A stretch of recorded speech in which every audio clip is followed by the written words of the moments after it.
Assalamualaikum warahmatullahi wabarakatuh. Perkenalkan, saya Adini Nirmala Dewi dari kelas PAIE dengan NIM 240101110186 dengan jurusan Pendidikan Agama Islam, Fakultas Ilmu Tarbiyah dan Keguruan, Universitas Islam Negeri Maulana Malik Ibrahim Malang, dengan mata kuliah Kewarganegaraan dengan dosen pengampu Bapak Muhammad Tulus akan mempresentasikan materi dengan bertema integrasi dalam bermasyarakat. Pertama-tama, saya akan menjelaskan tentang pengertian integrasi masyarakat. Integrasi masyarakat merupakan hubungan yang ada dalam unsur-unsur masyarakat yang saling berkaitan secara intensif di dalam berbagai bidang kehidupan. Menurut para ahli yang lain mendefinisikan bahwa integrasi masyarakat merupakan proses penyesuaian unsur-unsur yang berada di dalam masyarakat sehingga menjadi satu kesatuan unsur-unsur yang berbeda. Dapat meliputi perbedaan kedudukan sosial, ras, etnik, agama, bahasa, kebiasaan, sistem nilai, dan norma. Integrasi masyarakat dapat diartikan sebagai kerjasama dari seluruh anggota masyarakat, mulai dari individu, keluarga, lembaga, dan masyarakat.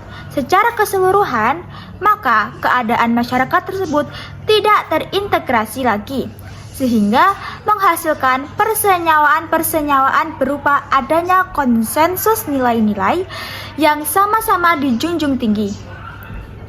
Dalam hal ini terjadi akomodasi, asimilasi, dan berkurangnya prasangka-prasangka di antara masyarakat secara keseluruhan.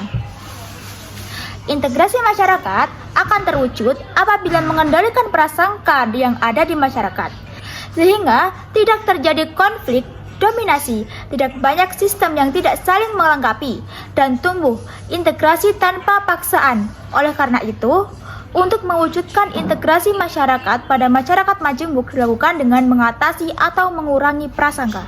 Yang kedua, saya akan membahas materi tentang pentingnya integrasi dalam masyarakat. Integrasi masyarakat penting untuk mewujudkan dalam kehidupan masyarakat Indonesia. Dikarenakan Indonesia merupakan negara yang masih berkembang atau dapat dikatakan sebagai negara yang masih mencari jati dirinya. Selain itu, integrasi masyarakat sangat penting untuk diwujudkan karena integrasi masyarakat merupakan suatu cara yang dapat menyatukan berbagai macam perbedaan yang ada di Indonesia. Indonesia sangat dikenal dengan keanekaragaman suku, budaya, dan agama.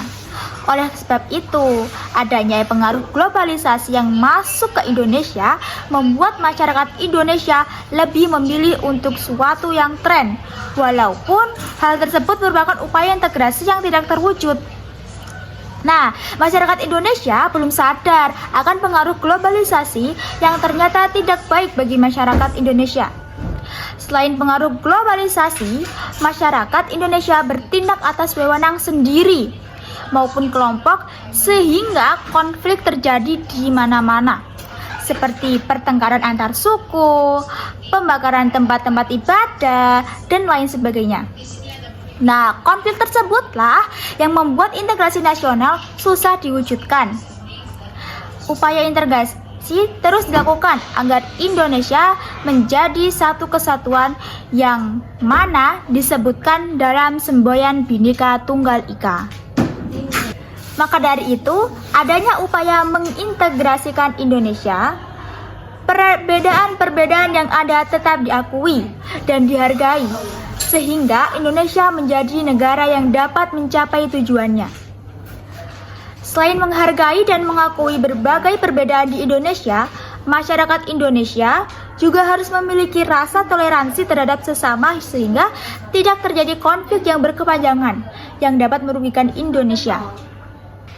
Yang ketiga, saya akan membahas tentang strategi-strategi integrasi. Yang pertama adalah strategi asimilasi.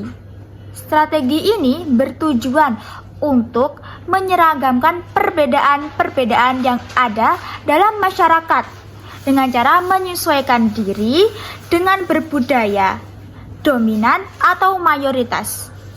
Strategi ini menghadapkan adanya penyerapan atau peleburan identitas kelompok minoritas ke dalam identitas kelompok mayoritas. Strategi yang kedua yaitu strategi akulturasi. Strategi ini bertujuan untuk mengintegrasikan perbedaan-perbedaan yang ada dalam masyarakat dengan cara saling mempengaruhi dan menerima unsur-unsur budaya dari kelompok lain. Strategi ini mengharapkan adanya pertukaran atau percampuran budaya antara kelompok-kelompok yang berbeda tanpa menghilangkan identitas masing-masing. Strategi yang ketiga adalah strategi pluralis. Strategi ini bertujuan untuk menghormati perbedaan-perbedaan yang ada dalam masyarakat dengan cara mengakui dan melindungi hak-hak kelompok minoritas. Strategi ini mengharapkan adanya pengakuan atau penghormatan terhadap keberagaman budaya sebagai bagian dari kekayaan bangsa. Materi keempat, saya akan membahas tentang tantangan dari integrasi dalam masyarakat. Yang pertama, ada tantangan globalisasi. Globalisasi adalah suatu proses interaksi dan integrasi antara orang-orang, perusahaan, dan pemerintah dari berbagai negara yang dipengaruhi oleh kemajuan teknologi informasi dan komunikasi. Globalisasi membawa dampak positif maupun negatif bagi integrasi nasional. Dampak positifnya yaitu adanya kesempatan untuk memperluas wawasan, pengetahuan, kerjasama, dan persahabatan dengan bangsa-bangsa. Dan dampak negatifnya adalah adanya ancaman terhadap kedaulatan, identitas, nilai-nilai, dan kepentingan nasional. Tantangan kedua yaitu radikalisme. Radikalisme adalah suatu paham atau sikap yang menolak kompromi atau moderasi dalam mengejar tujuan politik, sosial, atau agama. Radikalisme ini membawa dampak negatif bagi integrasi nasional, yaitu adanya potensi untuk menimbulkan konflik, kekerasan, terorisme, dan separatisme yang mengancam persatuan dan kesatuan bangsa. Tantangan ketiga yaitu disparitas.